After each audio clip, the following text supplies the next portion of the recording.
Hello and welcome to Sketchplanations, the podcast, your fortnightly dose of wanderings and wonderings through the fascinations of the world, inspired by the ever-growing collection of work at sketchplanations.com.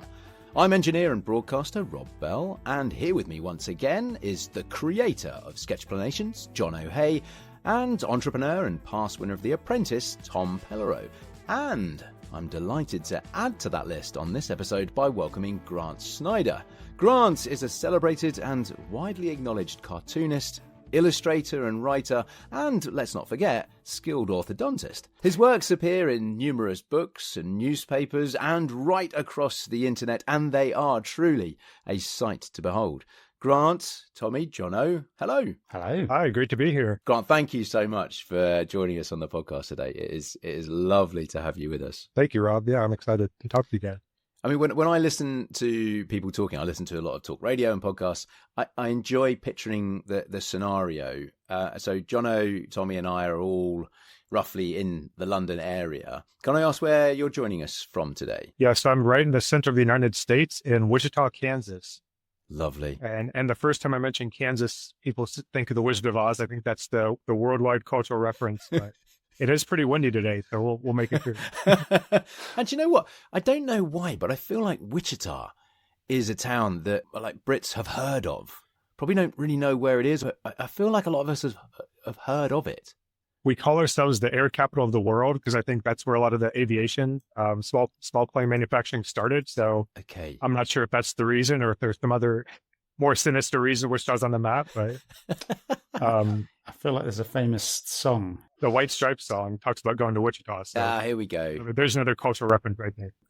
Wichita lineman is Oh, yeah. Oh, there's that as well, exactly. of course. a long time ago from my childhood. Can you guys sing for us? We'll do some karaoke here. It's not that kind of podcast. It's only about 3 p.m. here. So, yeah, Bit talk to you early? in about 5 or 6 hours. I might be. So the wider theme for this episode is the illustration of interesting words, or as described by Grant's collection, the illustration of words of wonder.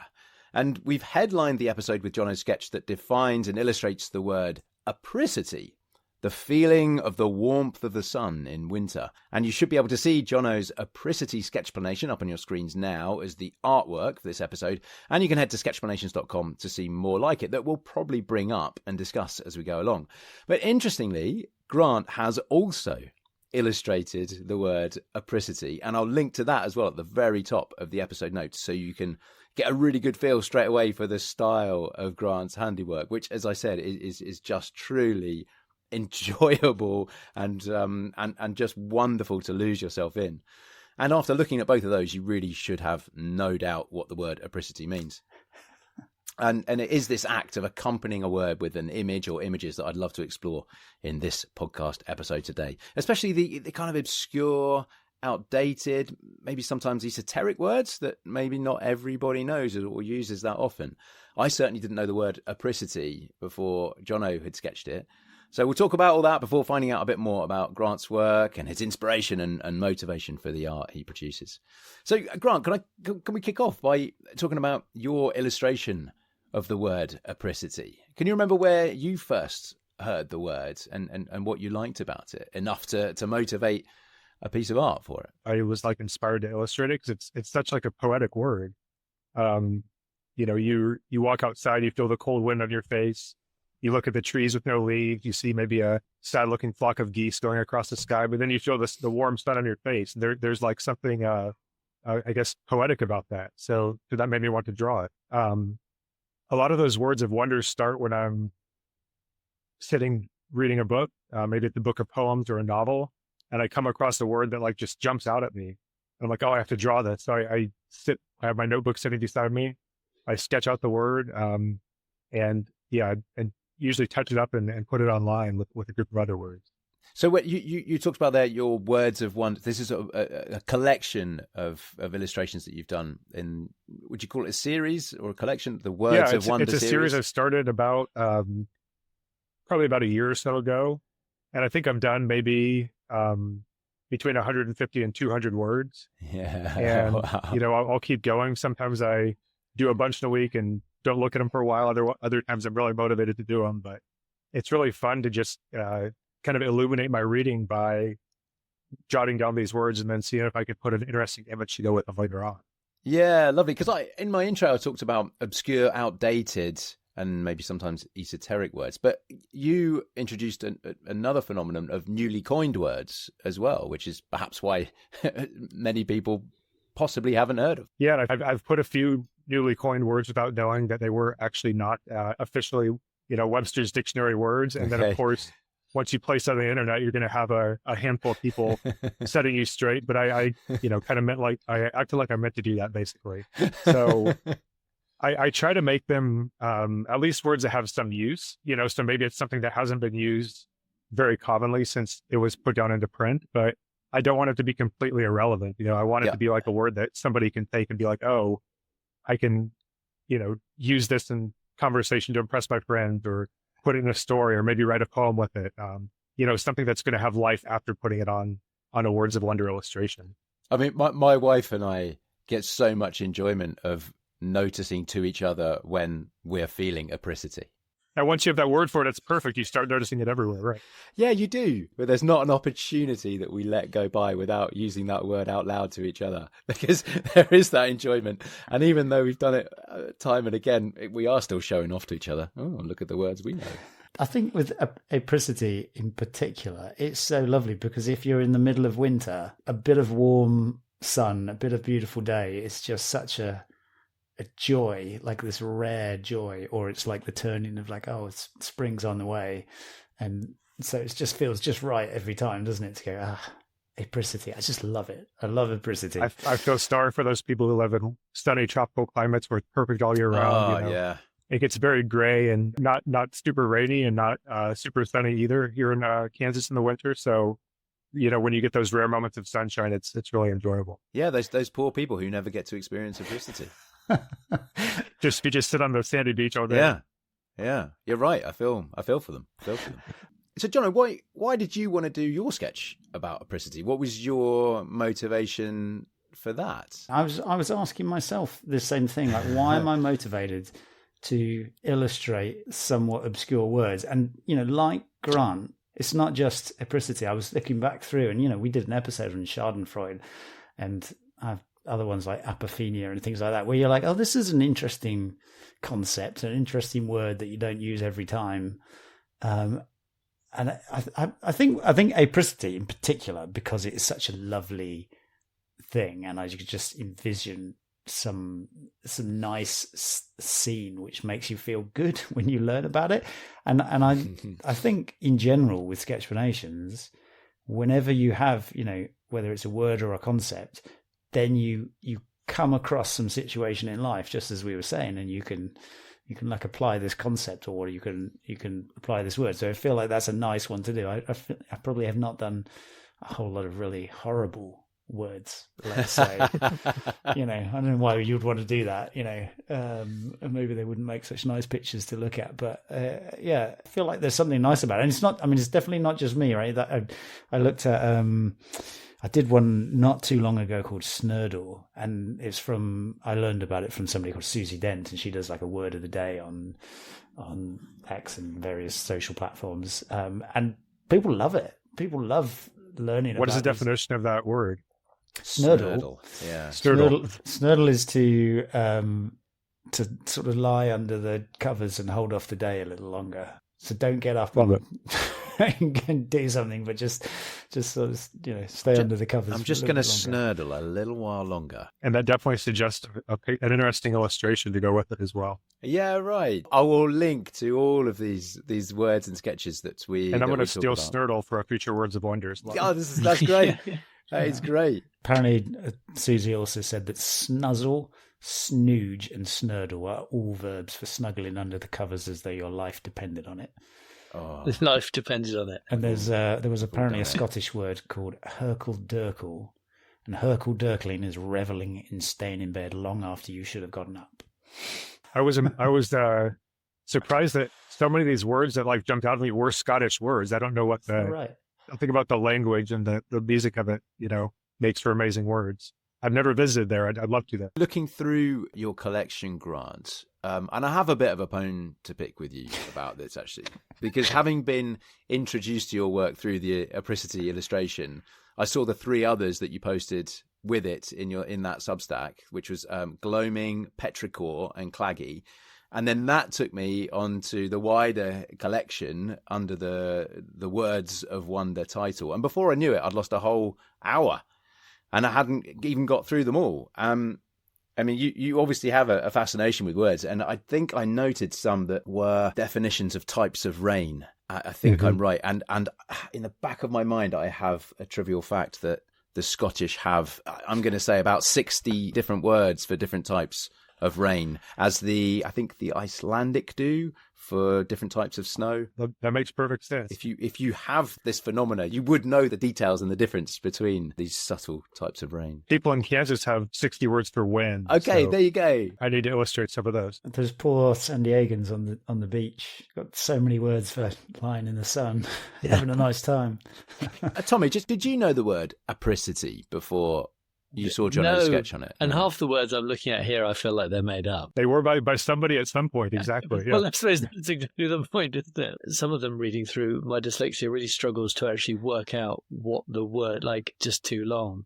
Well, so Grant, can I ask you how this collection of these just beautifully illustrated and wholeheartedly charming visual definitions for words came about? Yeah, I think I did a 9-panel comic that I called Perfect Words. And I just did it as a one-off, different from my normal weekly comic I've done for about 15 years.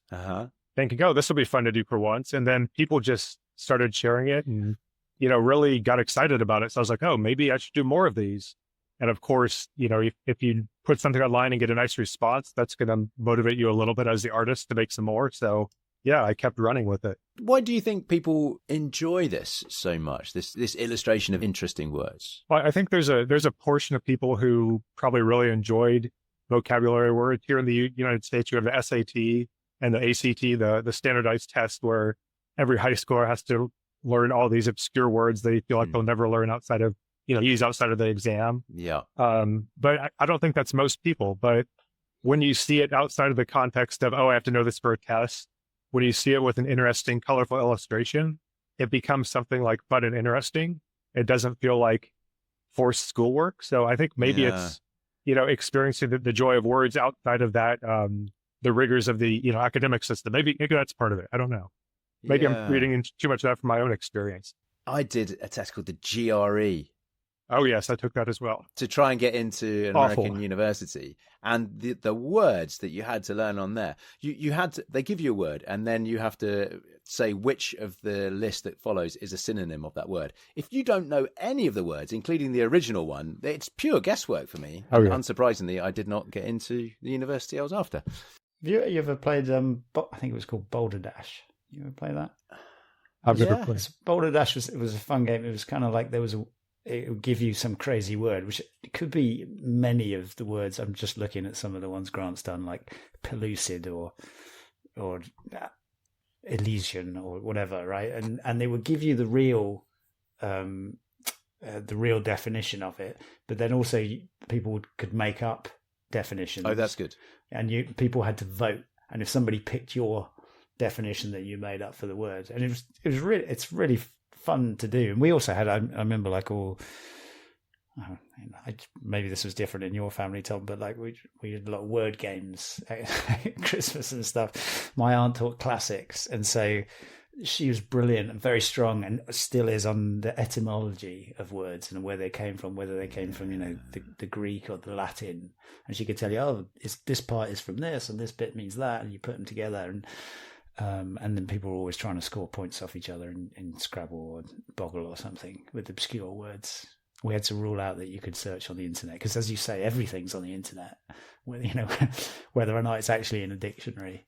But words are quite fun, and so we've always had fun about words and learning where they're from and things in our family. Will people play Pictionary with you, Grant? Oh, I'm actually very bad at Pictionary. I think because I can't draw it fast enough, or I try to make it too exact, where you really just need a quick dash of a few lines. So But if there was a game that combined, Pictionary and Balderdash, I think Yeah. maybe we can all go in Three together on comics. some new game that has the words and the pictures, and we'll all excel on this together. Ooh, I like that.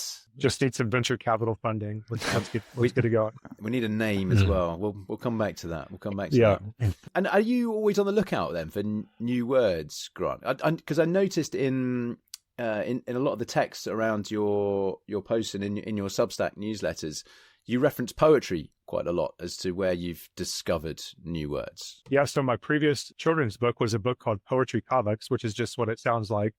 Poems I wrote put into comic strip form. And so I was reading a lot of classic and modern poetry for that and realizing that there's a lot of words I don't know, but I'm excited to learn about. And I started jotting those down. So this was a natural extension of reading and writing a lot of poetry. My future project is a novel in verse. And so reading a lot of novels, I mean, you don't quite have the same density of amazing words as in poetry, I feel like, but I'll often come across a word where I'm like, oh, I've never heard that before. It's amazing that they can use this in the story and have it be relevant, even though it's a completely outlandish or incredible word. So yeah, I feel like I've been a lifelong reader, and if I read with a sketchbook beside me, that's when I generate these ideas for words, for new work, for my stories, for my poem. That is lovely. I mean, I was going to ask about any favorites within the Words of Wonder collection. I mean, I can definitely go. I mean, at the top of my list, I've got Tintinnabulation, which is a ringing sound, which I just love. Yeah, and that was from an Edgar Allan Poe poem that I remember reading like in elementary school. Oh, wow. Not the biggest fan of the poem, but I love the word. I did an April Fool's Day edition last year, and I'm trying to remember some of them for that. I think Galley-nipper, which is like an oversized mosquito. That was one of them. That's good. Especially Balderdash again. Bumbershoot for an umbrella, which maybe is more commonly used in the United Kingdom, but I'd never heard that before. 50 words for umbrella. Yeah. And I think that love of long, ridiculous, useless words really extends to all ages, because my son, who's in 5th grade, 10 years old, was super proud because he learned how to spell the longest purported word in the English language, which is pneumano ultra microscopic volcanos silicoconiosis. Oh, right. Another completely useless made up word, but Sure. he can spell it, and I was pretty impressed by that. I've not heard some of these for a long time, but I remember learning flocky knocky nihilabilification at the same time as I learned the other one, and there was another ridiculous one, anti-disestablishmentarianism. Yes, remember that. That's the one I knew that was the longest. Yeah. But what Grant just said, which I won't attempt to repeat. Seems a lot longer. Yes, Yeah. but it feels like it's probably newer because it sounded like they had some newer bits in there. Every new generation has their own completely useless, long, ridiculous word. I think. Yeah. Well, without having long words, another word that you've illustrated, Grant, that I love was plash, to break the surface of water, like splash, but without the S. I love that. It's so much better without the S, isn't it? Yeah. It's so And much that more was interesting. the great Emily Dickinson, a pretty renowned poet. But that is a word, right? I think her word was plashless. Right. Yeah, Right. I wish I was better at memorizing lines of poetry, but it's something about butterflies leaping plashless as they swim. And so I took plash from plashless. Lovely. And yeah, I just think it has a lovely ring to it. It's very much an automatopoeia word. Yes, Yeah. it is. It is. And I'm doing some work, some filming around the kingfisher at the moment. The dynamics of its beak means that as it enters the water at high speed, it is, for all intents and purposes, plashless as well, so that the fish beneath the surface don't detect that it's coming, and it's a much better predator because of it. It's just like there's the Olympic divers. Just like the Olympic divers. Exactly. Oh.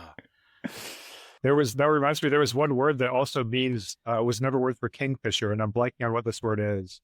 It'll come back to me about 5 minutes from now. So, Oh, no. but in the illustration, I put a kingfisher in a branch, and I'd never actually seen a kingfisher before in real life. Yeah. Until like a month or two after I drew this word, that I noticed one on a power line when I was going on a run. So I'm like, this is perfect. a nice conjunction of words in real life coming together. That is just like apricity. Now that I know the meaning of the word apricity, I experience it all the time. It attunes your mind to notice it. Exactly. Any other favorites? Because I have one more that I wanted to get out, which is based on another personal interest. Yeah, tell me yours. I'm going to look up real quick what this kingfisher word is. So another one that I had, and again, your illustration of it is they're just charming. And as I say, totally heartwarming. It's obeliskolichny, which is basically another word for a lighthouse. So, and what I enjoy about that is that I recognize the word obelisk within that. Yeah. And then I relate, you go, oh yeah, lighthouse, this tall, thin tower. So obeliskolichny. I don't know if I'm saying that right. I found one place that said that was the name for a lighthouse itself, and one that said it was a lighthouse keeper. So I don't know if it has both meanings or if one of those references was inaccurate. So that's the interesting thing for a lot of these, more outdated or obscure or unused words. The references are pretty spotty, right. And I don't think the new AI search helps with that at all. So I think if I turn these into a book or some bigger project, I'll need to go a little deeper and do some digging on some of these words. But I found the kingfisher word. It is halcyon, which means peaceful or tranquil. Oh, halcyon. And I think halcyon was maybe a mythical bird, kind of based on the kingfisher, if I remember my research on that one. I know halcyon as in an expression, halcyon days. Exactly, yeah. Oh, wow. See? It's fascinating. Maybe that could be the title of your kingfisher documentary.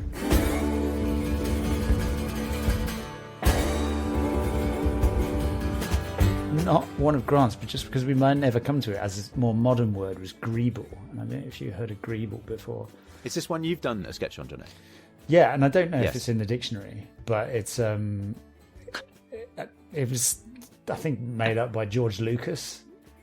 And I think it's a lovely word because it was basically when they were making the models for Star Wars or the ship. You think of the Millennium Falcon, or like you walk into the control room of the ship, and there's lights and buttons and levers all over the place. Or on the outside of a Star Destroyer, there's turrets and boxes and pipes and whatever, and all those little bits that they put on, they started calling them greebles. And so a greebly or whatever is like a little decoration that you add on to make it seem sort of more realistic and more complicated. It's quite fun. It's sort of the opposite that somebody like Apple would do. You can think of it. Greebling an iPad or something. Anti-Greeble. It sounds just like what it is. It's great. I feel like I have a certain amount of Greeble around me here. I don't use any of this stuff behind me on my bookshelves. It's just Greeble. It's all Greeble. It just makes you look better. That's great. It looks more complicated, sophisticated. He's got a book on Brunel. You must be. Well, it's nice when a word is born of necessity like that. So it's like, well, we have to call it something. Let's find a word that sounds exactly like what it looks like, and then that word sticks and maybe becomes the wider use. I was listening to a book by Mark Forsyth called The Etymologicon recently, which is all about etymology of words, and he goes through all these words and where they came from and the crazy stories, crazy stories behind them. And he talks about there was some people who invented disproportionate amounts of words, and so someone like Shakespeare, a lot of new words comes from Shakespeare, for example. Yeah. And there was people like John Milton, who were actually famous for inventing hundreds of words which are still in vocabulary now. And I'm sort of a bit jealous of that time when you could just, or maybe we should all just be inventing words, that fit what maybe we should have sat in the sun and just made up a word in the winter that this is what this is. I think that's a great idea for a future set of sketches, though, is like words completely made up and, be honest about it. Certainly if you do enough of them, one of them will stick. I think we can both take on that challenge. See which ones catch on. Yeah, I like that. Yeah. So, Johnny, you've referenced a few of your word definition sketches already. And does what Grant was talking about earlier resonate with you? And when you see a word and think, oh, that's worth a sketchplanation? Yeah, people send me them now as well. Grant, I think you got lots of suggestions from people. Oh, right. Yeah. So when people come across something fun in an article or whatever, like, oh yeah, maybe you should do a sketch of this. Because it's kind of that same thing, isn't it? We want more people to know this, this is cool. Yeah. More people should know this and more people should find it out. So yeah, I'm on the lookout for it, but also people are on the lookout for me now, which is very nice. It can be overwhelming. It's like, oh, I want to like honor and enjoy all these, but no, I have no idea where to start. So yeah, sometimes it helps to have the constraint of like, well, I'm only going to find it in poetry books. I don't know. That's what I struggle with sometimes. And have you found a similar reaction, Jono, when you put out a sketchplanation that defines a word? I think so, but just like Grant, there's lots of lovely other stuff which is not words. I think sometimes the visuals in sketchplanations do the job, but more often than not, it's the concept. So I think something like apricity sticks because I want to keep sharing that, and the people want to keep sharing that. So I think that one, that one does, but maybe some other ones which are less joyful in some way. Well, and a good word kind of sells itself, but like a good word suggests a good image. Whereas I find like when the word is not quite as perfect as apricity, I just can't think sometimes of how to illustrate it. So there need to be more perfect words. There's only like, what fraction of the English language is just perfect words? I don't know.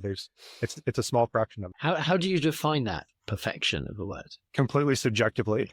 Yeah. Just as how it makes you feel, so to speak. Yeah, exactly. When the kind of meaning matches the sounding of the word, or when it just like feels good, or yeah, the sound is perfect, the meaning is perfect, it conjures a picture in your mind. It's something you want to tell a friend that they can tell another friend and pass along. The suitcase that contains so much inside. Lovely. really nice. But a lot of yours, Grant, aren't necessarily, like apricity, these overly positive words. There are others in there that, not more sinister words, but just that don't have the same positive connotation. So I'm thinking of kenopsia, the eerie emptiness of a once busy place that you had. There's the definition for an idle wanderer, which I absolutely love, which is flaneur, a flaneur. From the French, yeah. I think so many of the ones I've illustrated are about somebody wandering aimlessly or lying around in bed, kind of like those words you shared, Jono, which I think those are like the two activities poets love to do. They love to lie in bed, and when they get tired of lying in bed, they go kind of wander around the neighborhood or the city. Smoke a cigarette somewhere, chill out with a coffee. I guess it goes back to the Scottish having, 50 words for rain, and the Iceland 50 words for snow. Poets have 50 words for wandering aimlessly and staying in bed till noon. I mean, that's probably a great place to start, isn't it? Think of things that you like to do, but perhaps you're not supposed to do quite as much as you like, and just make up words for those, Probably. It's like procrastination, I bet you could have lots of words for specific types of procrastination. Sitting at the table and not tidying up your dishes for 5 minutes, Latibulate was one of those obscure, outdated, unused words, which was to hide in a corner in an attempt to escape reality, which lovely. Every time I turn on the news, I want to latibulate like a little bit, It's a perfect word for our time. I'm currently listening to quite a lot of P.G. Wodehouse, which was Jeeves and Wooster, and I just love the language of it, of how he describes, being in the soup or rubby old thing, old man. And because I'm listening to it quite a lot, I just want to just turn that language on and start talking in that way, but I can do like 3 words, and then my brain just doesn't want to create. But listening to it, it's such gorgeous poetry and writing of nonsense. Bertie Wooster was like the ultimate flaneur, I think. Oh, good. Yeah. Auto. Yeah, rummy thing, old boy. But the P.G. Wodehouse gives me the idea of like slang dialects that, sound completely foreign to us. But if we were living in that world, yes, it would be like, oh, I know exactly what they're saying. I think those words are fascinating. I'd love to do one that's just slang from a certain vernacular. Certain period of time. Yeah. I wanted to talk to you about your books, but one in particular. You've published a number of books, including one very recently, which we'll come on to in a minute. But I have a baby daughter at the moment, and I'm hugely enjoying her exploration of sounds that she can make out of her mouth. I wanted to ask you about your book entitled My Words, which it feels like it is that exploration of sounds. Can you tell us a bit about that and where your ideas for that came from? Yeah, so congratulations on your daughter. That's thank you very amazing. much. The idea for that book came from my own daughter growing up. Now she's 12 and 13 and knows a lot of words, but 12 and a half, I should say. She was our firstborn, and when she was a baby, I just thought it was so fascinating. Like, how does every human go from babbling, baby talk, and then slowly it turns into recognizable words, ma, da, ball, these monosyllable words. And then months later, they're stringing together these perfect, complete sentences, or at least, sometimes doing that. So that was fascinating. I think that book actually started as almost like a vocab book, pretty similar to the Words of Wonder, where I was taking these words that I found fascinating and tried to craft a story around them, but it just wasn't quite coalescing. So my editor said, oh, well, why don't you take the discovery of language? Why don't you make this the topic instead of these, fascinating words? Because that's been done before. Luckily, my wife, Kayla, had been keeping like a family blog and had been kind of like documenting all these hilarious things that, our newborn, our toddler now, as she got older, had done. For instance, she would say the word guck to describe a bunch of things. So she'd see a duck and she'd say guck. She'd tape up her sock and throw it and she'd say guck. She would get stuck in between the couch and the wall and she'd say, really loud, yell out guck. And of course, it kind of sounds close to another, another word of wonder, you might say. So it was even funnier. I just took these small snippets of language she had used and put them through a few vignettes to make that story. That is lovely. And I'll be getting that and reading it with my daughter as well. You'll certainly recognize some of the familiar expressions and everything. Well, so some of your books are aimed at children and others aimed more at adults, but which I'm certain would also be hugely enjoyed by a younger audience as well. But you have a new book out, Thinking About Thinking. Can you tell us a bit more about that? Well, on the adults versus kid books, whenever I have a new quote unquote grown-up book come out, I hand it to some of my friends. And the first thing I hear from them is, my 5th grade son or daughter stole it away and read it from cover to cover. Yeah.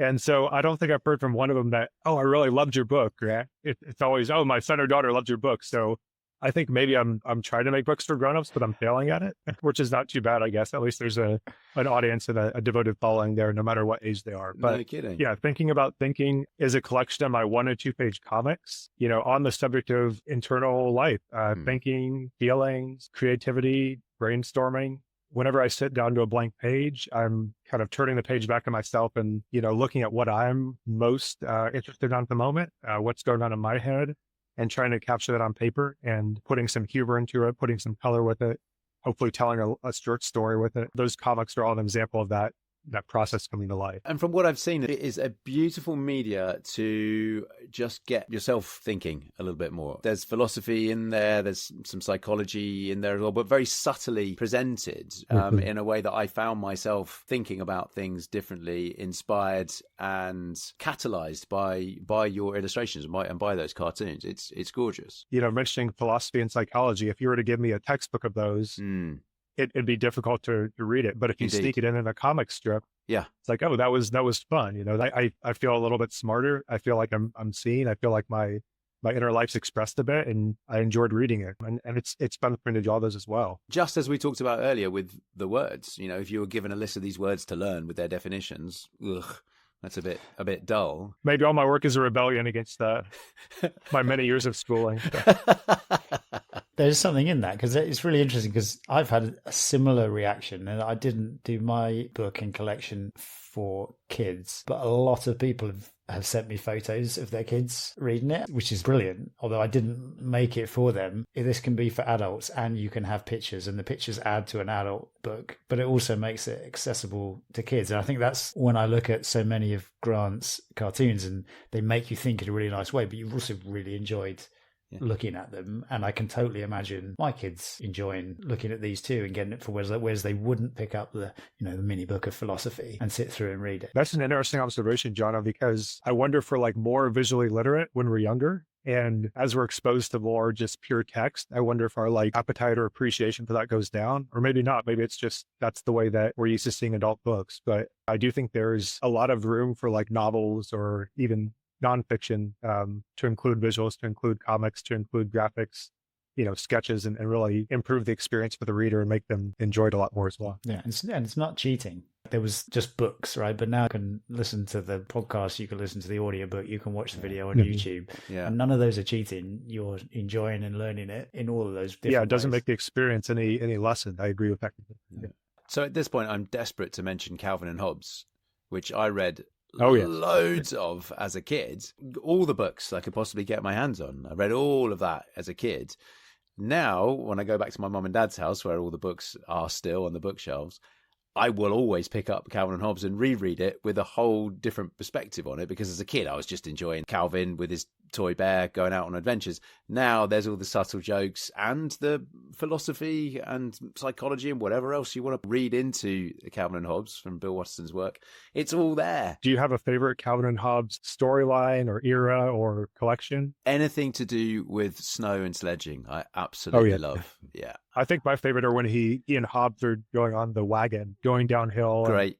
They're having this deep philosophical conversation as they're about to bump into a tree. And then at the end of every strip with the wagon, they crash horribly. And, there's some punchline. Yeah. So it's like all the philosophy that's packed into that pays off with this great adventure. And then, of an amazing crash at the very end. I feel like that was my first comic strip I loved. Like most people who grew up reading newspaper comics. Yeah. Calvin and Hobbes was it, and I think that's also my first exposure to any of that deep thinking, philosophy, whatever you want to call it. What is still so brilliant about Calvin and Hobbes is it gives you something lovely to look at the same time. When I think of trying for something like the Apricity sketch, I'm often thinking of how does Bill Watterson create these beautiful landscapes where you're looking at the cartoon and you're reading it, but you're also just appreciating the visuals. And there's something still learning from Bill Watterson and Calvin and Hobbes in everything I try and do. If you haven't already read it, you should all go out and buy the Calvin and Hobbes collection. So for anybody who hasn't heard of Calvin and Hobbes, A, where have you been? But B, Calvin and Hobbes is a cartoon that ran for years and years and years, written by and illustrated by a chap called Bill Watterson. Calvin is a young boy and he has a toy stuffed tiger who, when it's just the two of them, comes alive and becomes a real tiger. Within your work, Grant, I think I possibly saw flashes of inspiration from Calvin and Hobbes, which I hope you take as a compliment. I feel like it's the DNA of my comics. It's something that if I tried to get rid of it, I couldn't, because it's, that was just what I built my love of reading and drawing and reading comics on, Calvin and Hobbes. Is there a general theme or area of interest that links all of your work across the comic strips you've done, the books, what you put out on Substack? Is there a way of describing your work in a general sense, Grant? I think a lot of times it comes back to the themes of creativity and how to get from the blank page to something else. I've done a whole book on creativity. I'm working on a novel that's about the act of drawing. At some level, it's always about how to put something on paper where there was nothing there before. I get this sense of a kind of gentle, worldly observation that you communicate so soothingly, I think I would say. I find it all very, very enjoyable. Yeah, I like that. When I'm making something, I'm trying to be like the best version of myself.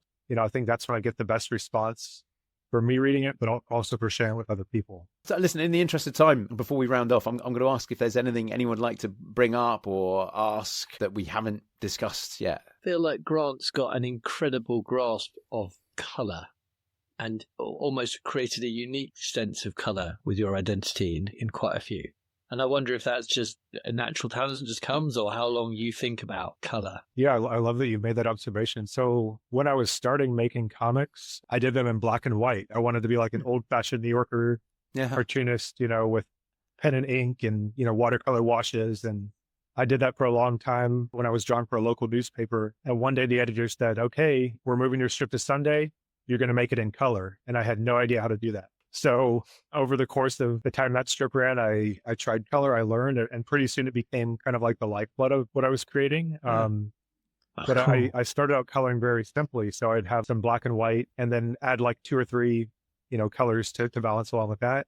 And then I feel like as I've gotten older, as I made more and more work, it's just been like an explosion of colors. It's like, it's a shortcut to emotion. And I think we all have like emotional associations with different colors. Some of it we can describe, some we can't. But yeah, I really try to make the color match the emotional theme of the piece I'm working on. And when it does, I think it just gives a whole nother layer for the reader to grip onto. I wanted to share a word, whether or not you guys know it. So have you heard of the word winsome, as in win some? Grant, you know it? Yes. Are you going to make me define it? No, it's no. I don't know if I could do that perfectly. Somebody once left me a comment and described after one of my sketches as my work is winsome, and I didn't know the word, and I had to go look it up. And I think of when I think of winsome, like Rob, when you were you were describing some of Grant's work, and even some of the description from your book. So winsome means generally pleasing and engaging, often because of a childlike charm and innocence, cheerful, light-hearted, and I'd never heard of it before, and he described it, and I was like, actually, that is quite often I think what I'm aiming for, and what I see in so many of the beautiful pictures that Grant has done, is winsome and that childlike charm and innocence, which is the same in the Calvin and Hobbes, to be fair. Yeah, my one-word definition, if you were forcing me to do it, was going to be approachable. I think you said it better. Yeah, something that invites you in and makes it so you just want to spend more time with it. I love that explanation. Well, I hope our listeners find this podcast episode winsome. Grant, thank you so much for giving up your time to come and speak with us on the podcast. I'm so happy that I've discovered your work, and I feel like there's something even more enjoyable about it now, having chatted with you, to get even more out of your work to go when I go back and look at it, and any future work that you produce. Yeah, thanks so much, Rob, Calvin, Jono. It's been awesome talking to you guys, and I've learned a couple new words, and I'm inspired to go learn and draw even more. Aside from your new book, Thinking About Thinking, Grant, which I will link to in the show notes, do you have any other projects on the go at the moment? And where else can people keep track of your work and your creations? So I've posted a weekly comic strip online on incidentalcomics.com for going back about 15 years now. But you can also find me on Instagram and Facebook, and on my newsletter, incidentalcomics.substack.com. Currently, I'm working on my next collection of poetry comics, a set of flashcards inspired by Words of Wonder, and my first novel in verse, which is called The Year I Stopped Drawing. So which kind of ties in a lot of these themes we talked about. So always a new project, always a new word, always something new to work on, and excited to share those with you guys in the future. That is awesome. And I will link to all of that, your social media accounts, Substack, and incidentalcomics.com as well. Grant, once again, thank you so much for coming on. Lovely chatting to you. And thank you all for listening. If there's anything from this episode you'd like to share with us, you can email hello@sketchplanations.com, or you can leave us a voice note on the podcast website. And I urge you to check out Grant's work, his books, his Substack articles, his wonderful comics and illustrations. You will not regret it. However, you might want to set aside at least half an hour for when you first start to explore it, so that you don't follow my example and miss a physio appointment you've had booked in for several weeks. Good luck, and until next time, go well, stay well. Goodbye. Bye. That's brilliant, Rob. Did that really happen? Yes, it did, yeah.